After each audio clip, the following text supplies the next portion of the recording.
बिस्मिल्लाहिर्रहमानिर्रहीम। मदीना की मरियम बूटी हामला ख़वातीन के लिए तोहफ़ा। मरियम बूटी में कैल्शियम, मैग्नीशियम, पोटाशियम और आयरन भी पाया जाता है और कई ममालिक में इसका पाउडर शहद और जैतून के तेल के साथ आँखों के दीगर मसाइल के इलाज के तौर पर इस्तेमाल किया जाता है। जबकि पाकिस्तान और मलेशिया में अमूमन ख़वातीन इसका इस्तेमाल बच्चे की पैदाइश के दौरान करती हैं ताकि लेबर पेन में कमी लाई जा सके। मरियम बूटी लेबर के दर्द को कम करने के साथ नॉर्मल डिलीवरी के चांस बढ़ाती है। जब भी हामला ख़वातीन को लेबर पेन शुरू हो जाए, एक प्याला पानी लें। अब इसमें मरियम बूटी को भिगो दें। अब इस पानी को आराम आराम से पिएं। कुछ देर बाद ये बूटी बढ़ने लगेगी। जब तक बच्चे की पैदाइश ना हो जाए इसे प्याले से पानी पीते रहें और पानी ख़त्म होने की सूरत में दोबारा इस प्याले में पानी शामिल करती रहें। बच्चे की पैदाइश के बाद जो पानी बच जाए उसको पौधों में डाल दें। इस बूटी को खुश करके दोबारा इस्तेमाल के लिए संभाल कर रख लें।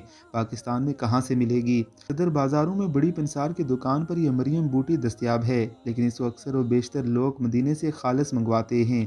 मज़ीद अच्छी वीडियोज़ के लिए आपने हमारे चैनल को ज़रूर सब्सक्राइब करना है।